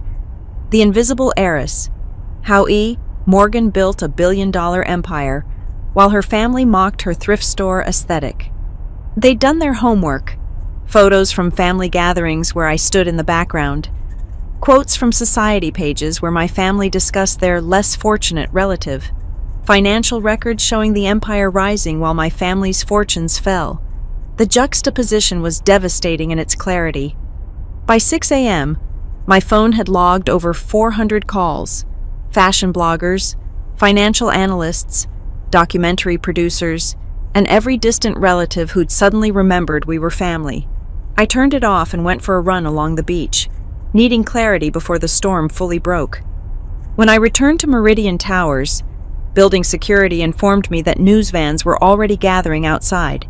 The invisible years were officially over. "Your father is in the lobby," the head of security added quietly. "He's been here since 5. Says it's urgent." I found him sitting in the same chair where countless fashion executives had waited to pitch their dreams to Morgan Group. He looked smaller somehow, diminished by the marble and glass that spoke of power he'd never achieved. "The article," he said without preamble. "They made us look like monsters." "No," I corrected, joining him in the seating area. "They reported facts. How you look is a reflection of how you behaved." They quoted things from private conversations, from family dinners. How did they? Social media, Dad. Rachel live-streamed half our family gatherings. Blake posted constantly about his banking success while mocking retail workers. You gave interviews to society magazines about your real estate empire while mentioning your daughter in fashion retail with barely concealed disdain. It's all public record. He absorbed this, aging before my eyes. The phone hasn't stopped. Former friends, business associates, all calling to express shock, to distance themselves. One actually said he'd always suspected you were special, and we were fools. Historical revision. People love aligning themselves with success after the fact. "Elise," he leaned forward, desperate. "This is destroying us. Rachel can't leave her apartment photographers everywhere. Blake's lawyer says this publicity makes a plea deal harder, and no one will return my calls." "What did you expect?" I asked, genuinely curious, that I would build this quietly forever, that the truth wouldn't eventually surface. "I expected." He stopped, shaking his head. "I don't know what I expected. Not this. Not my daughter protecting us while we diminished me, dismissed me, mocked me for choosing passion over perception." "Yes," the word came out raw. "All of that." My phone buzzed with a text from Alicia. "Emergency board meeting in 30. The Tokyo partners are thrilled with the publicity. Milan wants to accelerate the flagship opening, and Anna Wintour's office called. The business didn't stop for family drama. It never had." "I need to go," I told my father. "There's a company to run." "Of course." He stood slowly. "I just wanted to say, the house, you don't have to buy it. I'll let it go. Start fresh somewhere smaller. It's time I faced reality. The offer stands. You need stability to rebuild. Despite everything, I won't leave you homeless." "Despite everything," he repeated. "That's more than we deserve." I left him in the lobby and took the express elevator to the executive floor. The usual quiet professionalism had been replaced by electric energy. Assistants fielded calls. The PR team worked multiple screens, and my senior staff waited in the main conference room with barely contained excitement. "The numbers," James announced as I entered, "are extraordinary. Web traffic up 3,000%, social media engagement through the roof, and sales," he actually grinned, "up 47% since midnight. The fashion world loves a reveal," added our CMO, "especially one with this much drama. We're trending globally." I took my seat at the head of the table. "Good. Now let's talk about what actually matters. The foundation launches today as planned." "Yes," Elisea confirmed. "The Miranda Wu Recovery Fund, supported by the Blake Morrison Restitution Trust. First grants available Monday. Double the initial funding," I decided. This attention brings responsibility. Every designer destroyed by predatory lending should know there's hope for rebuilding. The Times wants a follow-up, our PR director said carefully. An exclusive interview, on the record. Your choice of journalist. No, let the work speak. With respect, she pressed. The story is out there now. We can shape it, or let others define it. She had a point. I thought of Mom, always teaching me that presentation mattered, not for vanity but for clarity of purpose. One interview, print only, Patricia Williams at the Times, she did the research. She gets the exclusive. But we talk about the future, not the past, the foundation, the expansion, the vision for sustainable luxury. My family is off limits. Understood. The meeting continued. Covering everything from security protocols my anonymity had provided protection I'd now lost to accelerated expansion plans. The reveal had created opportunity, and Morgan Group would capitalize on it. Afterward, I found myself in my office, staring at the city through floor-to-ceiling windows. My personal phone, the one only family knew, showed 17 missed calls from Rachel, 3 from Blake, and a single voicemail from a number I recognized as my Aunt Martha's. I played it on speaker. Elise, darling, I just wanted to say, I'm sorry. We all are. Your mother tried to tell us, but we were too proud to listen. She'd be so proud. We were fools, all of us, complete fools. Delete. The desk phone buzzed. Ms. Morgan Rachel Morrison is in the lobby. She says she's your sister. I'd wondered when this would come. Security knows to expect her. Send her up. Rachel arrived looking like she'd dressed in the dark, mismatched designer pieces that screamed panic rather than style. Her face, usually perfectly contoured, showed signs of crying and sleepless nights. Your office is... This is... She turned in a slow circle, taking in the space that proclaimed power in every line. This is really yours. Yes. I've been in the building before. For go-sees when I was starting out. I never got past the 3rd floor. She laughed shakily. Wouldn't take me then. Won't take me now. For different reasons. Sit, I suggested. You look ready to collapse. She folded into a chair, designer bag clutched like armor. The photographers followed me here. They're shouting questions about whether I'm a gold digger, whether I knew all along, whether I'm here begging for money. Are you? No, she met my eyes. I'm here to quit. That surprised me. You've been at the marketing job for exactly 1 day. And I'm terrible at it. I don't understand spreadsheets. I can't remember product codes. I spent 3 hours trying to organize fabric swatches, and my supervisor had to redo everything. Tears started falling. I don't know how to work. Elise, I never learned. I only know how to pose. So learn? How? The word came out as a wail. I'm 32 and I can't do entry-level work. Everything I touch turns to disaster. Just like our family, we're poison. Self-pity doesn't suit you, I said crisply. And we're not poison. We're people who made choices. The difference is whether we learn from them. Easy for you to say. You built all this. She gestured at the office. While I built nothing but an Instagram following that's now sending me death threats. I pulled out my phone and called down to HR. The new marketing assistant in Division 7. Morrison. Yes, I want her transferred to the boutique training program. Starting Monday. Yes, I know it's unusual. Make it happen. What are you doing? Rachel asked as I hung up. Giving you a chance to learn from the beginning. Our boutique program trains sales associates in the fundamentals: customer service, inventory, basic business operations. You'll work in our street-level store here in the building. The pay is the same, but you'll learn what fashion actually is when you strip away the glamour. You want me selling clothes? I want you understanding that every transaction matters, that the woman buying a scarf deserves the same respect as the one buying couture, that fashion is about service, not just surface. She wiped her eyes, smearing what was left of her mascara. Why help me? I've been horrible to you. That article, those quotes, I actually said those things. Yes, you did. And you'll live with having said them. But Mom believed in transformation. So do I. Whether you take this chance is up to you." "I'll take it," she said quickly. "I'll sell scarves. I'll organize inventory. I'll do whatever it takes to learn." "Good. Report Monday at 8 a.m. Dress code is all black, minimal jewelry, comfortable shoes. You'll be on your feet for 9 hours." She stood to leave, then paused at the door. "The dress, at Mom's funeral, you made it, didn't you?" "Yes." "It was perfect. I see that now. Understated but flawless. Everything I pretended to be but wasn't." She tried to smile. "Maybe one day I'll understand fashion the way you do." "Maybe. Or maybe you'll find your own way. That's what Mom always said. Fashion isn't about copying someone else's style. It's about finding your own truth." After she left, I had 5 minutes of peace before the Times interview.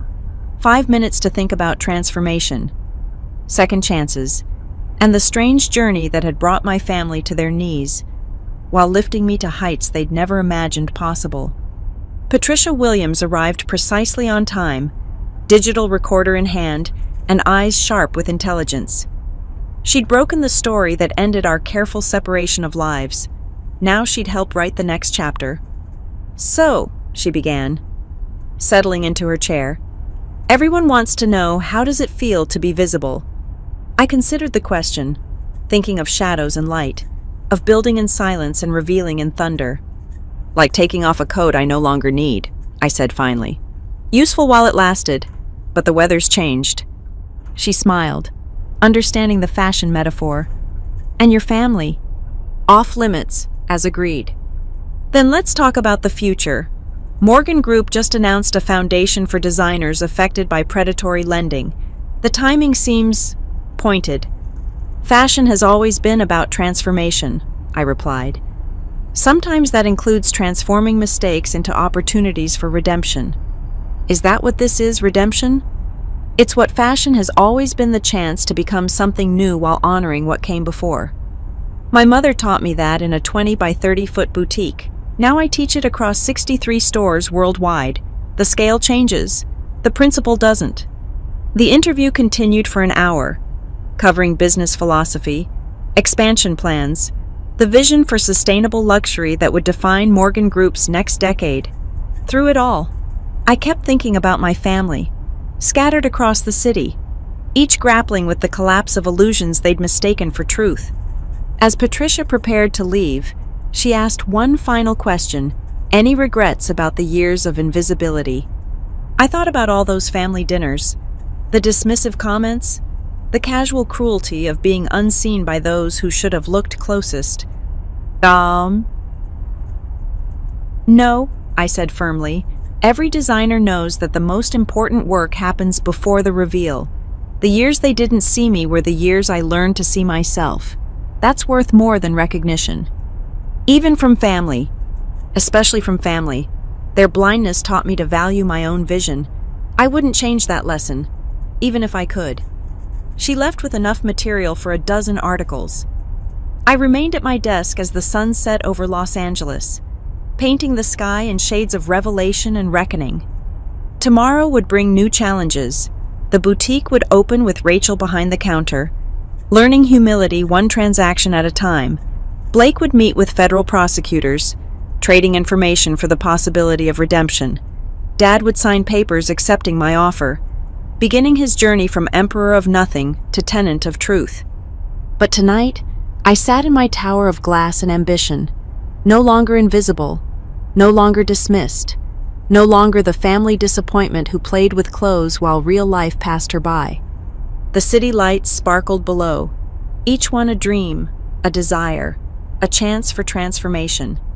Just like fashion, just like family, just like the empire built from a mother's wisdom and a daughter's refusal to be less than she was born to be. The phone rang again. This time, I let it sing. The Havenmark Tower conference room had never felt smaller than it did that Saturday morning. Despite its vast expanse of polished wood and glass, I'd called this meeting the first and last time my family would see the full scope of what I'd built. They arrived separately, each carrying their new reality like ill-fitting clothes. Dad in a borrowed suit, having sold his Armani collection, Blake in khakis and a polo. out on bail with an ankle monitor beneath his sock. Rachel in the black uniform of a Morgan Group sales associate, having just finished her first week of actual work. They sat on one side of the conference table. I sat alone on the other, with the city sprawling behind me through floor-to-ceiling windows. "This is my company," I began, gesturing to the presentation screens that lined the walls. 18 brands, 63 stores, 8,000 employees across 6 continents, annual revenue of $2.9 billion. The numbers appeared on screen: profit margins, growth projections, market penetration analyses. My family stared at data that represented 20 years of their willful blindness. "The boutique on Cypress Avenue is our flagship incubator. What you thought was Mom's failing legacy is where every major collection begins. The street you mocked for being unfashionable, I own the entire block."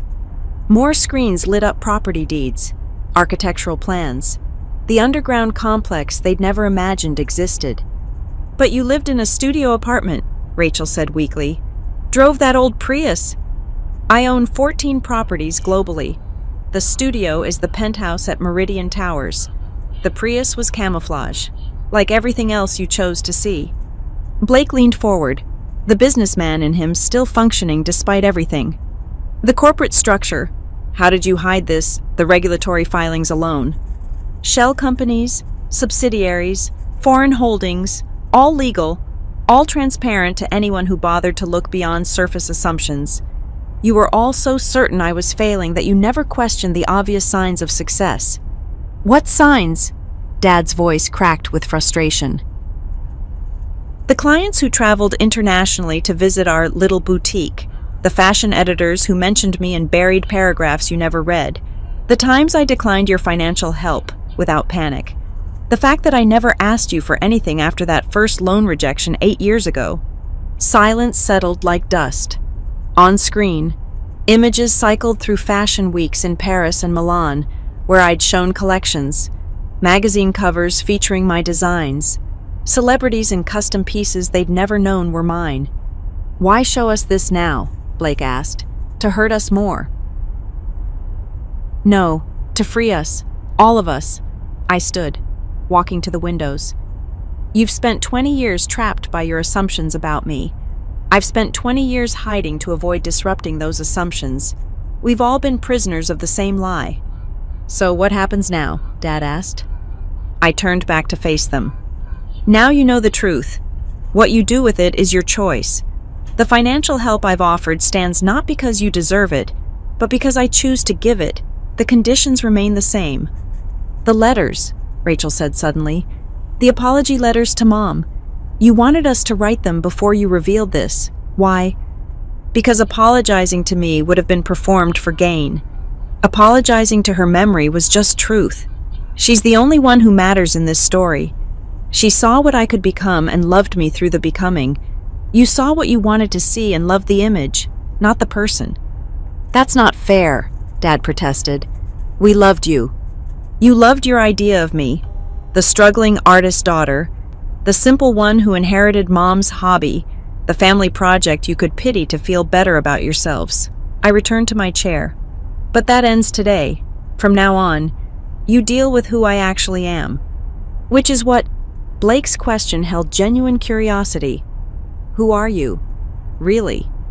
"I'm the woman who built an empire while you built houses of cards. I'm our mother's daughter in ways you never understood. I'm someone who learned that true power comes from being underestimated." I smiled, thinking of Mom. "And I'm done hiding." The presentation ended. The screens went dark. My family sat in the shadow of revelations that would take years to fully process. "There's one more thing," I said, pulling out a small wrapped package.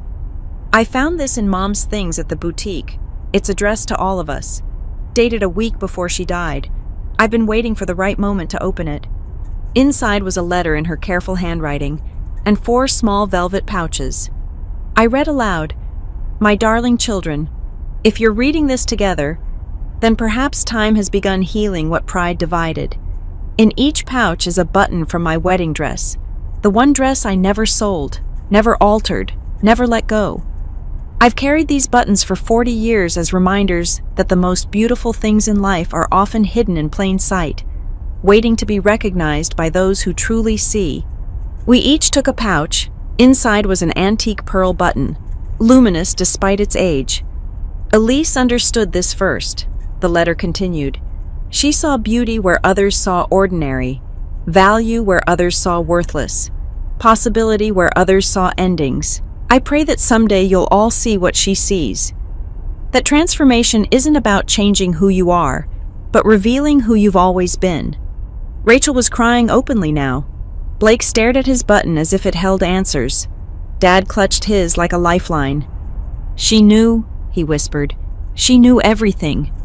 She knew enough, I corrected, and she loved us anyway. We sat in silence, 4 people sharing DNA and decades, but only now beginning to share truth.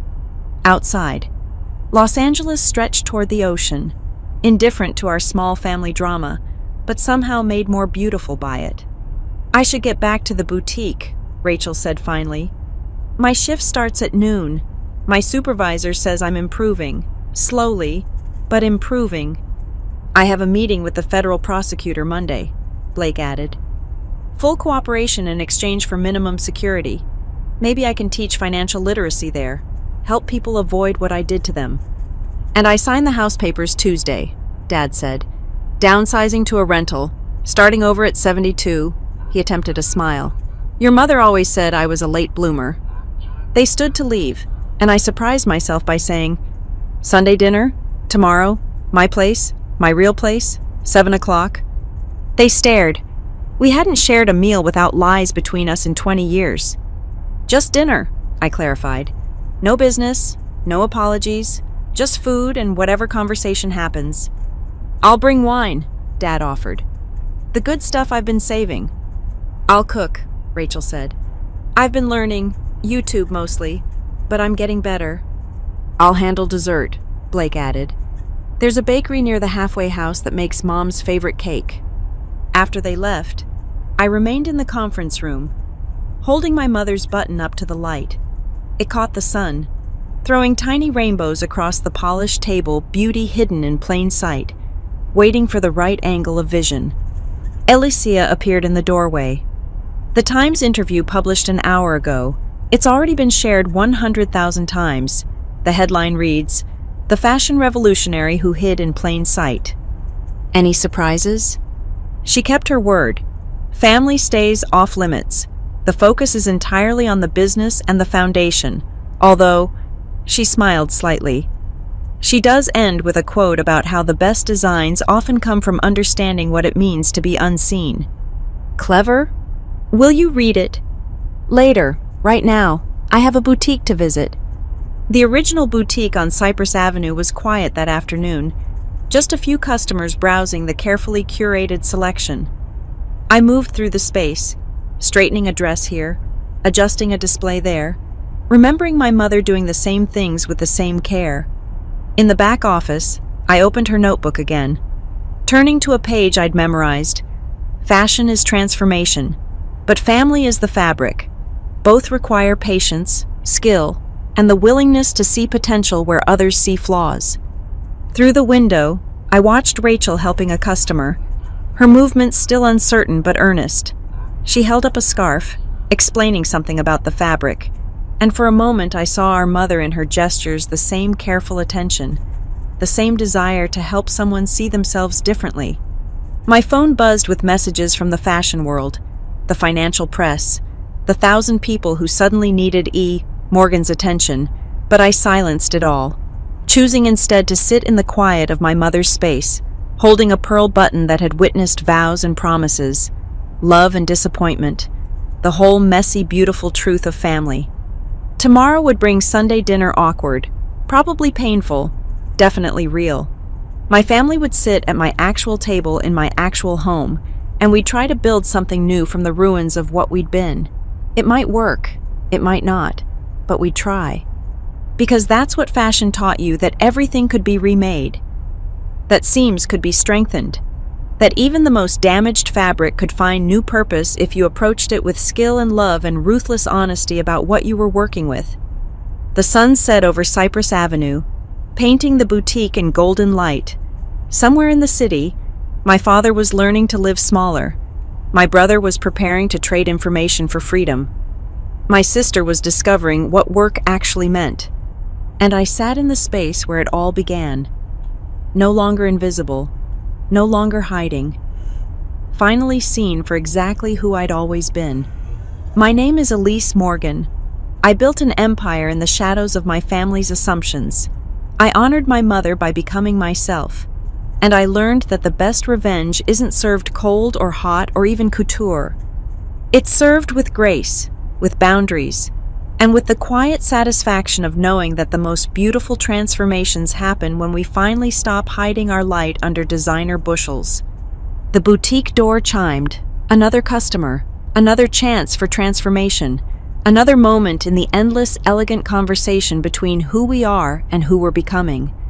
I stood, smoothed my simple black dress, and went to help them see. Thank you so much for listening to this story.